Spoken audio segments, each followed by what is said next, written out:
Stock market, ये नाम इन दिनों काफ़ी पॉपुलर हो रहा है। कुछ लोग इसे जुआ बोलते हैं, कुछ लोग इसे सट्टा बोलते हैं। क्या वाकई में स्टॉक मार्केट एक गैम्बलिंग है? ऐसा नहीं है। स्टॉक मार्केट इंटेलिजेंट लोगों का एक गेम है। इंटेलिजेंट वो लोग जिनमें पेशेंस है और जो स्टॉक मार्केट के रिटर्न की पावर को समझते हैं।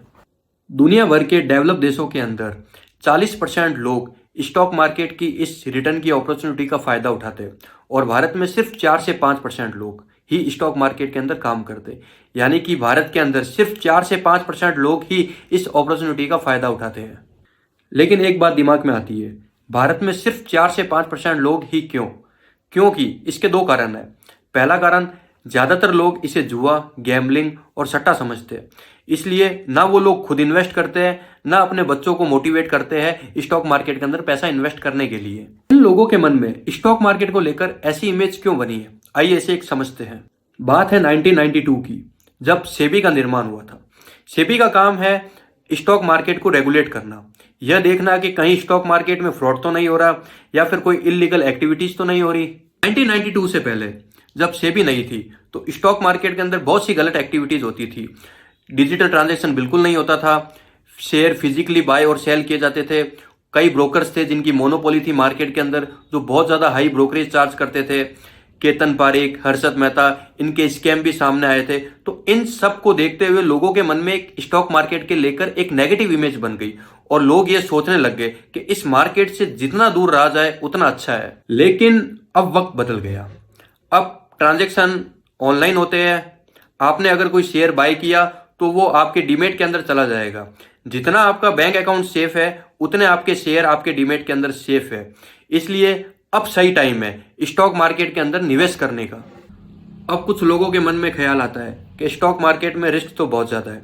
हाँ, रिस्क है स्टॉक मार्केट में, लेकिन कहां पर है? रिस्क उन लोगों के लिए है जिनको तुरंत प्रॉफिट चाहिए, जिनको आज 100 रुपए डाले और कल 110 रुपए चाहिए। हाँ, अगर हम बात करें एफडी की, तो रिस्क तो एफडी में भी है। वो कैसे?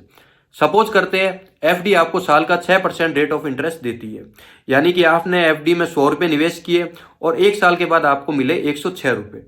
अब अगर इन्फ्लेशन की बात करें तो इन्फ्लेशन यानी कि महंगाई भी तो 6% से बढ़ रही है। यानी कि जितना आपने एफडी में रिटर्न कमाया उतना आपने महंगाई में खर्च कर दिया। यानी कि 6% से महंगाई बढ़ी और 6% से आपका रिटर्न बढ़ा, तो आपने तो एक्चुअल में कुछ कमाया ही नहीं। हम बात करें स्टॉक मार्केट की, तो स्टॉक मार्केट में लॉस कैसे होता है? अगर आपने ब्लाइंडली किसी भी स्टॉक में पैसा लगा दिया तो आपको नुकसान हो सकता है। और अगर आपने इंटेलिजेंटली किसी भी स्टॉक में पैसा लगाया है, यानी कि आपने उस स्टॉक के बारे में रिसर्च करी है, उसके बिजनेस मॉडल को समझा है, तो आपको बहुत ज्यादा प्रॉफिट भी हो सकता है। इंटेलिजेंटली रिसर्च किसको कहते हैं?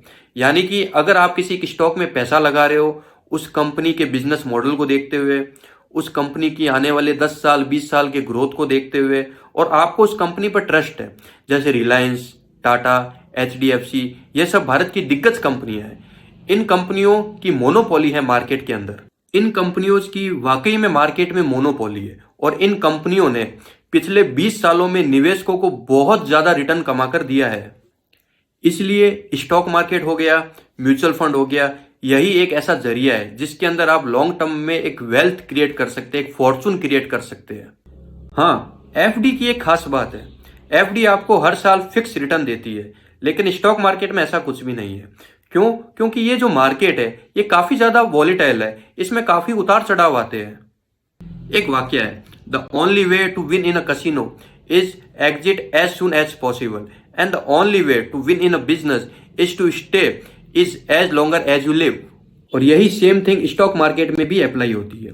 क्योंकि स्टॉक मार्केट के अंदर अगर आप एक अच्छी कंपनी में पैसा इन्वेस्ट करते हो तो जैसे जैसे कंपनी ग्रो होगी वैसे वैसे आपका पैसा ग्रो होता जाएगा और एक अच्छी कंपनी आपको लंबे टाइम में ही रिटर्न दे पाएगी। इसलिए अगर स्टॉक मार्केट में अगर आपको एक वेल्थ क्रिएट करनी है, एक फॉर्चून बनाना है, तो आपको काफी पेशेंस रखना पड़ेगा। आपको लॉन्ग टर्म विजन लेकर आना पड़ेगा। लॉन्ग टर्म विजन का मतलब 2 साल 4 साल 5 साल के लिए आपको स्टॉक मार्केट में बने रहना पड़ेगा एक अच्छा रिटर्न कमाने के लिए।